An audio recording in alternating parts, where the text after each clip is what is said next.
distinguished people in the front row and the second row, if I see the grey hairs, and my dear students. Mic, that too captive audience, and mic in front of an academician, politician, and activist can be very dangerous. So I checked with Professor Raisingani and I was told I have about 45-50 minutes. So I will take that, and that's the reason I'm keeping my watch here. If I overshoot, give me some polite signals. Okay? Because there is a theme on which one can go on. Just one correction in the introduction. I was not a member of the Planning Commission, I was a member of a working group of Planning Commission, which is quite different. So that one should correct. I have been dealing with this subject for last about 33 years now. When I found this invitation, one attraction was meeting an old friend, Professor Dharmora and myself. We were together in Pandnagar and we are meeting after 36 years. So that was one of the temptations, and I met two of your representatives who had come to this our campus a few months back, and I mistook them for students when they met me, because they were part of your administration. Very young, energetic ladies, and I could see the energy in the institute. So I said, okay, this is the opportunity to talk to this group. Basically, I have organized my presentation on these three themes. So one, we should be, those who are familiar, they need to pardon me, but most of you who wouldn't have got familiar with marketing. One problem with marketing is many people equate it with shopping. Marketing ke liye ja rahe hain. So one needs to clarify what is marketing. So I am using this opportunity to clarify to the larger audience. Essence is basically two things I am talking about. There is a philosophy of marketing, and there is a subject of marketing which practitioners and academicians keep dabbling with. So I will very briefly clarify that. Then let me also share with you, and you would have realized, globalization, strategy, value, entrepreneurship, innovation, these are some of the most misused words in management today. So anytime I use any one of these themes, and people mean it the way they feel like meaning it. So I try to clarify what is my meaning, and then I will expand on that very briefly. So that's the second part when I talk about marketing and entrepreneurship. And there are lots of myths around that, so I will just clarify some of those myths. And finally, few marketing challenges. There are n number of ways in which these can be presented, but I have organized it around three basic levels: a philosophical level marketing challenge, then academic challenge, and the practitioner level challenge.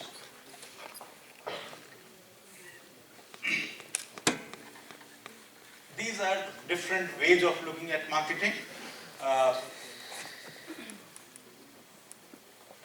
Meeting customer needs profitably, that's for the commercial sector. The second part that I have put, I believe personally, and I deal with NGOs for a long time without charging consulting fees, while surviving. I believe firmly that even non-profit organizations or so-called non-government organizations cannot survive for long and fulfill a mission if they are not generating surplus. So, profiteering is a bad word within quotes, but making profits or decent surplus for survival and growth, in my mind, is a necessary thing for business or for any do-gooder. If you don't do that, then you dance to the tune of somebody else's, so in any case your mission gets distorted. This is another definition which came from some very enlightened people in marketing, that marketing is about delivering a standard of living. This to me gives very interesting definition where we talk about quality of life and those kinds of things. This is Peter Drucker. He gave one of the best definitions. He says, what is marketing all about? So one very simple answer is, and if you have to read one management scholar only, if you have limitation of time, I submit that should be Drucker. He had both very profound ways of looking at it and very simple ways of looking at it, which is the hallmark of a genuine scholar. See, many of us, the problem is that we try to make simple things complex. And that's how some of us earn our livelihood. My appreciation is, the day you become a good scholar, you should be trying to simplify the complex, not the other way around. Yes. And that's also the beauty of our Indian darshan versus the Western philosophy. That's what limited understanding that I have. So this gentleman said, and he was not a professor of marketing, he was a professor of general management, a consultant, very respected consultant. He said, what is marketing all about, Professor Drucker? He said, it's the whole business, sorry, I have missed one word here, looked from the point of view of a customer. He said, the way your customer looks at your whole business, that is what is marketing all about. So, that's the basic understanding of marketing I would like you to have. These 4 sentences are the philosophy that I have understood so far. And I have few years to go for retirement. Maybe before I retire, if I stand in front of you, after 2 years I can say with confidence, no, my learning had changed. Because I also believe that day one stops learning, one should take retirement. Right? So as of now, this is my learning that I have gone through. So first principle of marketing is, customers do not buy products or services. You have not come to this institute to get some courses. Different people have different purposes. And in a lighter vein, I am saying don't take it too seriously. Some people come to institutions for time pass. 3-4 years, I don't know what to do, I am confused. So some program I will join, but that should be a very, very small number, right? There are people who come with very clear vocational objective. I want a job. I will tell you, in fact, Bangalore has several very enlightened schools. One of the schools, Krishnamurthy Foundation School. The principal used to brief the parents. We try to produce good human beings. Your child may not get into an IIT or NIT or a medical college. So one of the parents asked a question, that's all fine, principal, but will he or she be able to put his or her child in your school? Because that's an expensive school, right? So good human beings is also one of the best definitions of education that I have come across, and it was a motto of one of the institutions where I served, Institute of Growth Management at Anand. It said, Sa Vidya Ya Vimuktaye. True education liberates mind. Unfortunately, sometimes we do the opposite, right? So there are different purposes. Some people come for livelihood, somebody come for status, some people come for the learning, educating others. In hardcore commercial terms, somebody beautifully said, I manufacture cosmetics in my factory, I sell hope in the market. That's one of the best illustrations of this point. And this state has produced some wonderful bureaucrats, and when I met Mr. Sharma, I was reminded of one of the fantastic bureaucrats from this state. I had the privilege of studying under, he was on the prison with IIM Ahmedabad at that time, Mr. Indrajit Khanna, who later on I am told became Chief Secretary of this state. He was also with Center in Agriculture Ministry. One of the things I still remember from his classes, we were discussing development. We had one full session discussing what is development all about, right? And it started with the person who had, conceptualized the community development movement in this country. There was a gentleman called Mr. S.K. Day. His vision of what is development, and simple answer came at the end of the class: power to the people. So basically, if you say that, look, if development is power to the people, then Panchayati Raj and all those things, one can link that. Look, if that is the philosophy, then I am doing something. But if you think development is distributing liquor, distributing money, there is a different way of looking at development. In marketing, because these benefits are defined by the customers. So you decide for what purpose you have come in this institute. Your professors may say anything, but if you are not clear about why you are here, it's very difficult for any professor or any director or any principal to achieve the institutional objective. So moment we say that customers define the benefits, and mind you, I should one of my students at one time questioned me, the professor, you say we are customers and marketing is about customer centrism, and you discipline us a lot. You don't listen to us. So I asked him a counter question. I said, look, that means you have not understood the basic philosophy of marketing. Are you my only customer? Are your parents also my customer? Are your potential in-laws my customer? Yes. Is the industry which is going to recruit you, is somebody from that sector also my customer? There are multiple customers, and some trade-off happens in that process, and that's how this benefit gets decided. So without getting into too much of details, if you look at traditional marketing, we have over-glorified end customer, the end user. My learning is no. Several statements have made, customer is king or queen. We live or die for the customer. In my 3 decades of experience, I have seen several farmers committing suicide. Some customers committing suicide who have invested wrongly in some business. I am yet to see a businessman committing suicide because he got agonized by some customers' problems. Right? So all this is farcical when people say customer is king or queen. No. To my mind, end customer is like first amongst equal in a cabinet system of governance. Unfortunately, may not be true for our current central government. So I will not go beyond that. Okay? And the multiple customers that I am talking about is, you have end customer. Then we call, in jargon terms, some people call internal customers. Internal customers are all the employees of an organization. And one of the good books on services marketing, the title of that book is Customers Come Second. So the question comes then, who comes first? And very simply the person says, you have to read 363 pages to get to that philosophy, that if your employees are not delighted, how do you expect them to delight? So I keep telling directors and principals of the colleges, if your faculty is tortured, they in turn will torture students and other staff. Right?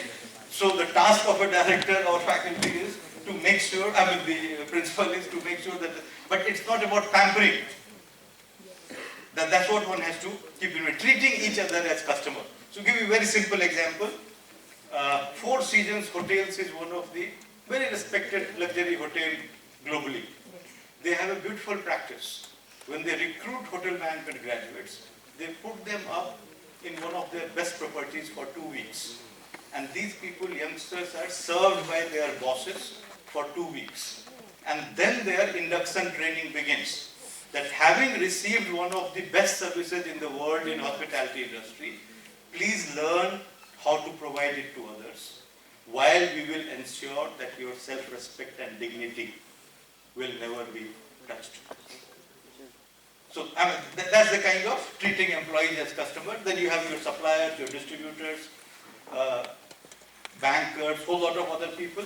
Finally, regulators. One of the problems of education sector today is policy making in government, both very enlightened and sometimes very, very short-sighted, because of which some crooks thrive and some good people suffer.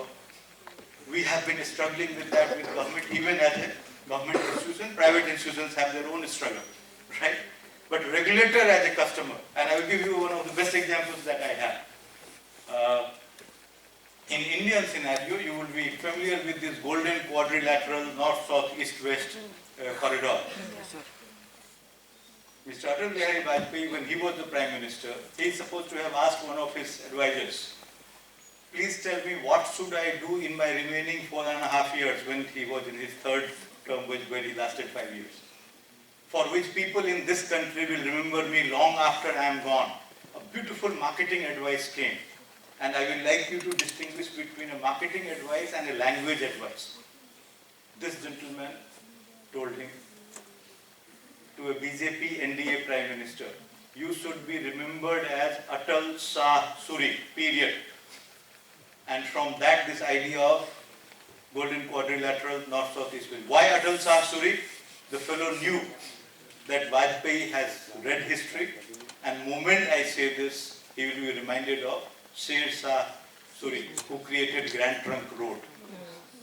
If customer is somebody else, I will not go into more details. There are several princes and other fellows in the waiting. Confusion will happen. The current prince in the waiting, if somebody says, his thing will be because there is a family friend called Lalit Suri. There should I construct hotels. So that's the first principle in marketing is you should know your customer. And second principle is marketing is about symbolism. Marketing is about analogies. So that's why marketing to a regulator I'm talking about. So multiple customers. When there is a trade-off, weakest link in this chain decides what goes to the ultimate customer. So if regulator feels threatened, like you will see, all this 2G, 3G controversy, somebody cheated the society and the government, all of us have to pay higher rates now for our telephones. So that's what one has to keep in mind. Third thing I am taking from Drucker, marketing philosophy says marketing is about market creation, not market sharing. So you will find LG came from nowhere, and LG today is in second half of 90s. And LG today last year was 16,000 crore company. And you would have found some of our market leaders of yesteryears vanished from the market. So those who thought of market creation, they have grown, they thrive. I will not get into too many examples. Just now we have completed 4 very interesting case studies on health sector. Our focus was South. There will be equivalent examples in North. So we looked at Arvind Eye Care in Madurai, we looked at Narayan Health, at one time Narayan Hridyalaya in Bangalore, and 2 others. And very, very interesting marketing learning I came. I hope and you, all of us should be proud. Arvind Eye Care, starting with 3 beds in the residence of a retired government doctor in 1976, today is the largest eye care system, not only in India, not only in Asia, but in the world. And that is how somebody sitting in Madurai has created the kind of possibilities. So you have examples after examples of those that who believed in, and mind you, Arvind Eye Care even last year treated 42% of its patients either free of cost or state government insurance basis, which pays them 750 rupees per cataract surgery only. And if you have some parent or somebody who has gone through cataract, you know that the cheapest cataract surgery anywhere else is today 15 to 20,000 per eye. So 42% patients treated either free or at 750 rupees courtesy that government insurance. And yet that system generated something like 30 crore surplus last year. Purely based on efficiency, management principles, and somebody called it beautifully, and that is marketing to my mind or management to my mind. McDonaldization of eye care in India. And when I ask somebody in that system that are you talking about junk eye care, the person says no. From McDonald's what we learned was the standardization. So you will find 2 patients put on 2 sides on a revolving tool doctor sits. He does one operation here. By the time he finishes this, turns around. So all the principles that you will learn in layout planning and all that, if you go to operations management, production operations management, being used there.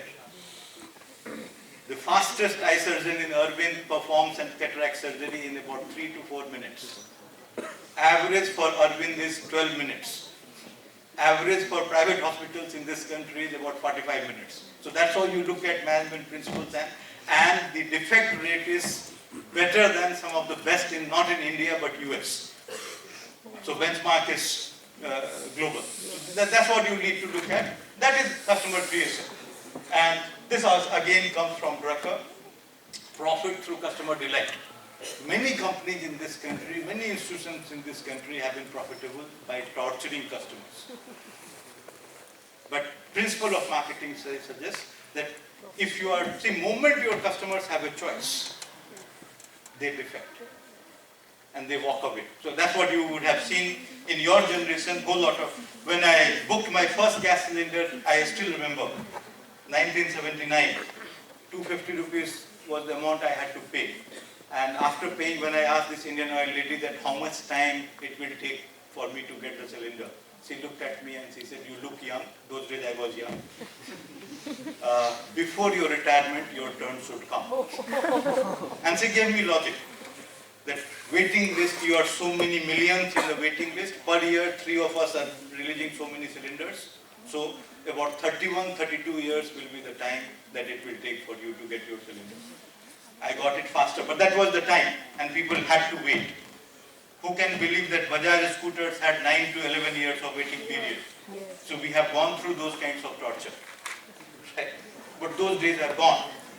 So basically we are saying marketing has changed over the years. So what is marketing? This framework of holistic marketing came when we joined hands with Philip Kotler's text on marketing. It's called Bible of Marketing. Yes. Globally, it's the largest selling marketing text. And Indian edition, we call it South Asian edition, is the second largest selling in the world after Mandarin edition in China. Two of us, myself from IIM Bengluru and my friend Professor Abraham Kosi from Ahmedabad, joined him in 2005 for adapting it for South Asia. And that was the time when this framework came. So I am very proud of this. I am not claiming my contribution in this. It was 4 of us who conceptualized this. Very quickly I will tell you, this has now become a separate domain of marketing. Internal marketing is basically treating employees as customers. Yes. So there are issues like internal branding, how do you recruit the best, how do you attract the best talent, how do you retain the best talent. And let me share with you, while attracting talent, one of the simple examples of one of the best recruitment ads that I have come across. If somebody puts up in your campus, I don't know how many applicants will be there. I'm quoting. Wanted, and there is a gender bias, I'm quoting the original. Wanted men of courage for a hazardous journey. Poor working conditions, poor wages, safe return not guaranteed. On safe return, honor and fame guaranteed. So wanted men of courage for a hazardous journey, poor wages, poor working conditions, safe return not guaranteed, on safe return, honor and fame guaranteed. This was in the London newspaper in 1907. This was Ernest Shackleton, polar explorer. He wanted 26 other people to go with him on that expedition. He got 12,000 applications. Oh. This is what I call internal marketing. I suggested to 2 UPSC chairmen that for civil services I found this ad very apt. Then why don't you put it? And there was an army person there at one time, Lieutenant General Frenna. He said, even for armed forces, I will be reluctant to put this. Even those who are coming will run away. Right? But my submission is, that will work because that will attract the right kind of talent. But this is internal marketing. Whole lot of things have happened there. This came from services marketing domain in 70s. We said no, it is as much useful in other marketing as it is for services. So you have goods, services, business to business and all that. I'm not getting into this. This is basically, you will find some products, ads say something. When you buy that product, your experience is something else. When you face some company employees, your experience is of a third kind. So basically, integrated marketing says, you should be consistent. What you say, I will give you an example and I hope I am not sued. At one time I shared with Citibank. Citibank used to claim, city never sleeps. And as a student you might not have encountered, but your parents would have encountered. The Citibank card sellers, or most of the bank card sellers, I call them terrorists let loose in the market. Terrorist is a potential customer killer in marketing language, right? So untrained people who are not trained in sales being put to capture customers. Why do you waste your money on saying city never sleeps? There is 24/7, 365-day service, and here you have let loose to terrorists in the market. That is the problem of integrated marketing. For a long time, in Hindi we have a saying, Adhik Bhakti Chor Ka Lakshan. So I used to, even now I caution marketers that not everybody is interested. When you buy some chips or something, you are interested in building a relationship with the company. So sometimes it's taken too far, right? But yes, institutions are interested in building relationship with their alumni. Today, alumni contribution is a major source of earning for IITs and IIMs even in this country, right? And business to business, it makes sense. Some other businesses also, it makes sense. So this came from business to business marketing. We said, no, for any marketing, this is important, but it should be done with certain cautions. And finally, we said, see, Mahatma Gandhi gave one of the best decision making, in my understanding, to political decision makers. Some of you might have read it. When Maulana Azad asked him that there will be a time when you won't be there, so who will guide us in political decision making? And he said, Maulana, I am giving you a tabiz. And that tabiz was, any time you have a decision dilemma, think of the Daridra Narayan, poorest of the poor, and ask a question, is it going to help him, be against him, or at least neutral to him? And go ahead with the decision which will at least help the poor and at least not go against him. My learning of marketing is, you have two customers, Daridra Narayan and Lakshmi Narayan. You need to ask the same question. And you should not take a decision which goes against Daridra Narayan. And it is not for charity, it is for survival. My limited understanding of problem of Naxalism and whole lot of lawlessness, one dominant part of it is because, and I will briefly deal with it, we have created huge disparities. So it is not simply a law and order problem. Here we talk about, there is a performance with regard to customer. The promises that if the institution says, I will teach you these things, at the end of the 4 years, you should be able to ask your principal or your professors, you promised me to teach this, were these courses offered or not, right? Some institution says guaranteed placement. Then you have a right to ask a question, you made a promise, why have you not been able to place me? So there is a customer related performance. The second is company related performance. Institutions are created with certain purposes, so institutions need to ask a question, am I achieving those performances? And there is a society environment related performance. So 3 levels of performance we are talking about. That's basically the whole holistic marketing. Coming to link between marketing and entrepreneurship. Entrepreneurship that I have understood, and we did something in our own institute which has flourished over a period of time.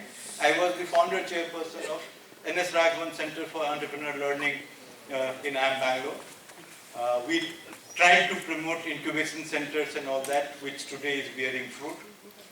My understanding is very simple. It's creativity plus commerce. That is entrepreneurship. There are lots of new ideas, so-called creative ideas, but if it doesn't have a business viability, to me it is not entrepreneurship. And most problems for technical entrepreneurs is this part, that many of them are brilliant technocrats, they understand the technology, but they don't understand the customer link, and that's where the business fails, or the financial part, all that. Second thing, a statement I am making is, people say I'm an entrepreneur, I'm a small fellow, I don't have resources. Any entrepreneur you look at today, the fellow who created Microsoft, the fellow who created Nike, the fellows who created Dell, anybody globally I'm talking about, they always started small, they were resource constrained. So entrepreneurs are not born with silver spoons and all that one talks about. Few myths in dealing with entrepreneurs that I have come across, particularly in the marketing interface. Many times people say marketing is commonsensical. I know how to buy and sell, right? First thing I hope you appreciate is common sense is not all that common, although the name is used very ruthlessly. And second thing is, there are certain principles you need to learn, so there is a correction. Marketing is expensive. Guess this Nike logo, that shoes, what would it have costed the company? Any close guess? How many dollars? $38. There is a range, sir. If you look at the web, you will find beginning with about $10 to $10,000. And because it has become a myth, but suppose I take $38 or I take $10,000. $10,000 for American kind of a business is peanuts, right? But if you look at the value of that logo today, it's huge. So this is what one needs to look at, that marketing is not expensive if you are creative. But if you are not creative, anything is expensive. Marketing is dispensable.